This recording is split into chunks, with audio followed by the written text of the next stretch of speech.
Assalamualaikum warahmatullahi ta'ala wabarakatuh.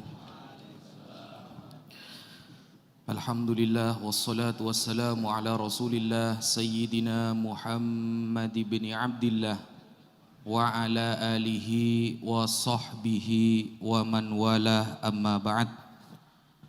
Yang Al-Fakir hormati dan Al-Fakir ta'zimi seluruh para ulama, para habaib, para asatidah wa ustadzat, para jami'il muslimin wal muslimat, wa nakhussu Al-Habib Alwi bin Abdurrahman Al-Habashi, ada Al-Habib Hanif Al-Attas, kemudian ada Habib Ahmad bin Saleh Al-Attas, dan seluruh para habaib yang tidak bisa Al-Fakir sebutkan tanpa mengurangi rasa hormat Al-Fakir kepada beliau semua. Allahumma salli ala Sayyidina Muhammad wa ala ali Sayyidina Muhammad. Ini lafadz solawat enteng tapi salah sedikit bahaya. Allahumma sholli ala Sayyidina Muhammad wa ala ali Sayyidina Muhammad. Jadi penyebutan solawat terpendek ya, sallallahu ala Muhammad. Nah, kenapa kemudian di dalam solawat ini harus 2 kali disebutkan huruf jar ala? Allahumma sholli ala Sayyidina Muhammad wa ala, harus ada ala ini, jangan dibuang. Jangan Allahumma sholli ala Sayyidina Muhammad wa ali Sayyidina Muhammad. Ini tidak takriman kepada Rasulullah sallallahu alaihi wasallam. Kenapa? Kata para ulama, karena derajat Nabi Muhammad jauh lebih tinggi daripada keluarganya. Sehingga huruf atof waw, kalau kata Imam Ibnu Malik dalam alfiyahnya, fal atfu mutlaqon biwawin, huruf waw sebagai atof harus dipisah lagi dengan ala, jangan dibuang. Wa ala ali Muhammad, Allahumma sholli ala Sayyidina Muhammad wa ala ali Sayyidina Muhammad. Ini waktunya 10 menit Beb. Nah, baca kitab aja Beb. Ya, ini ketepatan tadi malam ada bab bagus. Ini kitab Tambihul Mughtarrin yang ditulis oleh Syekh Abdul Wahhab Asy-Sya'rani. Niat semoga mendapatkan barokah beliau karena beliau orang soleh dan beliau waliyun min auliyaillah. Ada bab yang mungkin sering kita lakukan, ternyata beliau memberikan satu khusus bab dalam kitab ini, namanya bab adamul iltiror bi afwillahi ta'ala min duni amal. Banyak dari kita itu yang tertipu maksudnya kita selalu mengharap rahmat Allah, bahwa Allah Maha Pengampun tapi amalnya tetap sedikit. Ini termasuk orang yang tertipu oleh syaitan, kata beliau.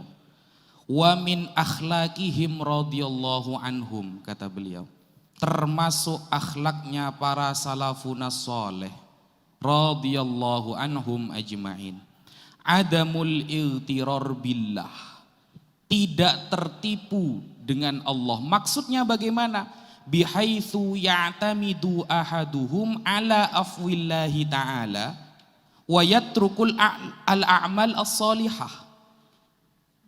Mereka atau salah satu dari mereka itu beriktimad, berpegang teguh kepada bahwa Allah Maha Pemaaf, ya. Wa yatrukul al-a'mal as-salihah, tapi meninggalkan amal-amal soleh. Lah ini yang kita lakukan. Ini berbeda dengan para ulama soleh.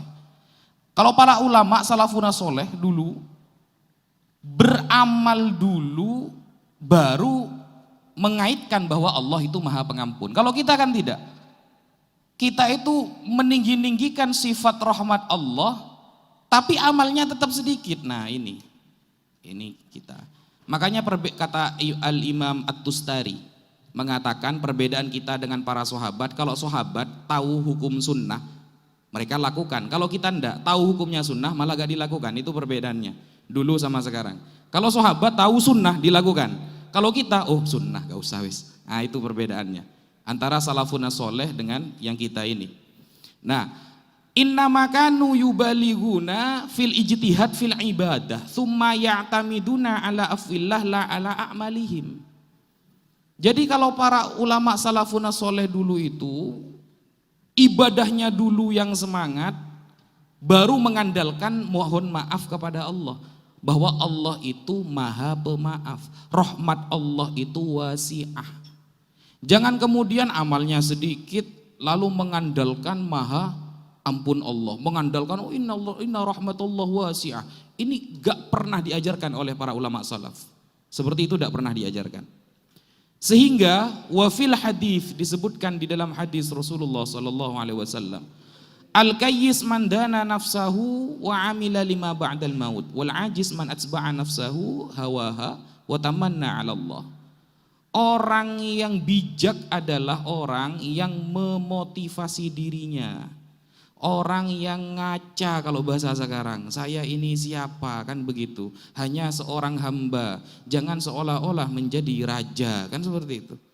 Nah, wa amila lima ba'dal maut, dan dia fokus beramal untuk nanti kehidupan setelah meninggal. Wal ajiz, sedangkan orang yang lemah adalah orang yang mengikuti hawa nafsunya dan mengharap-harap rahmat Allah. Wa su'ila Sa'id bin Jubair. Sa'id bin Jubair salah satu tabi'in terkenal. Beliau muridnya sahabat Anas bin Malik.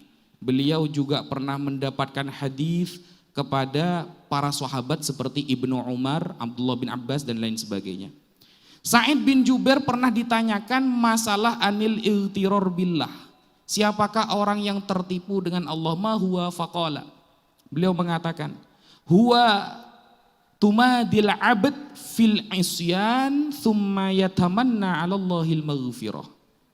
Orang yang sigap selalu melakukan kemaksiatan, istiqomah maksiatnya, tetapi selalu mengharap ampunan Allah. Baru datang majelis satu kali, pulang minta diampuni semua dosanya, tidak bisa.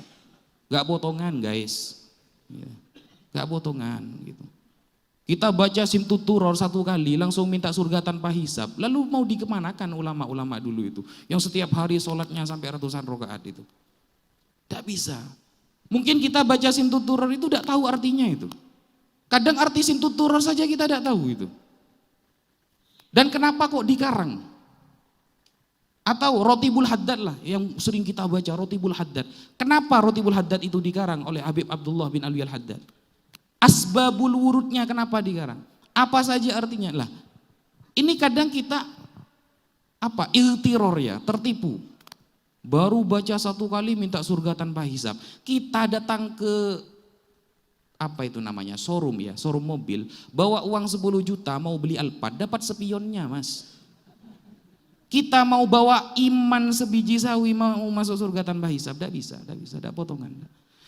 Wa kana al-Hasan al-Basri rahimahullahu yaqul. Imamuna Hasan al-Basri pernah mengatakan, inna aqwaman kharaju minad dunya. Ada kemudian kaum yang keluar dari dunia, maksudnya wafat. Walaysa lahum hasanatun min kathrati ma alathum amaniyul maghfirah. Nah, ada nanti orang-orang kaum-kaum yang wafat, setelah wafat dia itu tidak bawa kebaikan sama sekali. Kenapa? Gara-gara ketika di dunia dia tertipu, fokusnya itu Allah Maha Pengampun.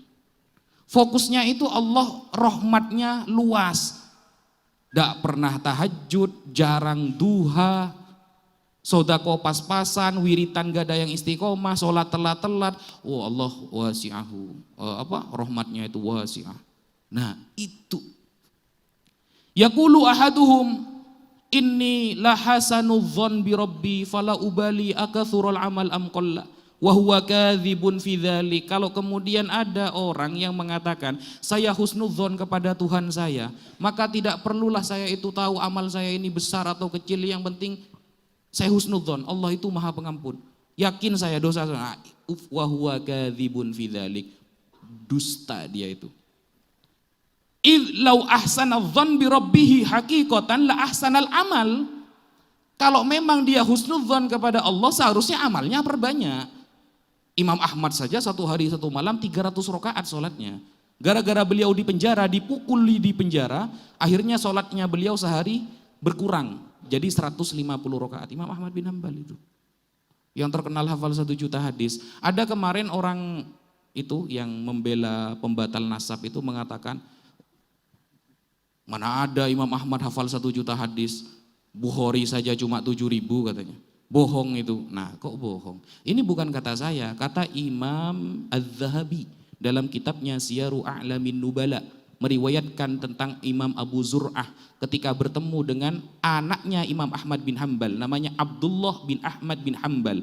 Imam Abu Zur'ah mengatakan bahwa ayahmu hafal alfi hadis, hafal 1 juta hadis. Imam Bukhari juga seperti itu, yang ditulis dalam Sahih Bukhari cuma 7.000, tapi yang dibawa ke akhirat jauh lebih banyak yang tidak beliau tulis.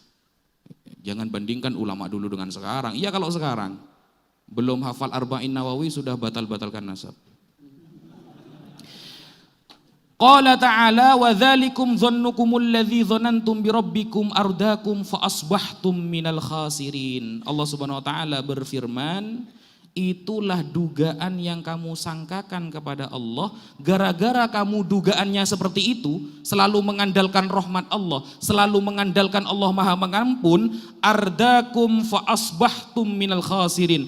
Kamu akan binasa dengan dugaan seperti itu sehingga kamu termasuk orang-orang yang rugi. Maka mustahil orang yang husnudzon kepada Allah tapi sholatnya masih malas. Mustahil orang yang cinta kepada Nabi Muhammad tapi sholawatnya masih sedikit. Mustahil orang yang mengaku cinta kepada Nabi tapi tidak kenal sama keluarganya, gak tahu kepada keseharian Nabi, tidak faham tentang apa yang menjadi kebiasaan seorang Nabi Muhammad sallallahu alaihi wasallam. Maka kalau kita mengatakan cinta, seharusnya kita tahu apa yang dilakukan Nabi. Kalau kita mengatakan cinta, seharusnya kita faham apa yang disukai oleh Rasulullah. Makanya Rasulullah mengatakan di dalam hadis sahih, khairukum li ahli min ba'di. Paling baiknya kalian yang paling baik kepada keluargaku setelah aku mati. Riwayat Imam Nuruddin Al-Haythami dalam kitabnya Al-Majma'uz Zawaid. Mungkin itu dulu yang bisa Al-Fakir sampaikan. Kurang lebihnya mohon maaf. Wassalamualaikum warahmatullahi wabarakatuh.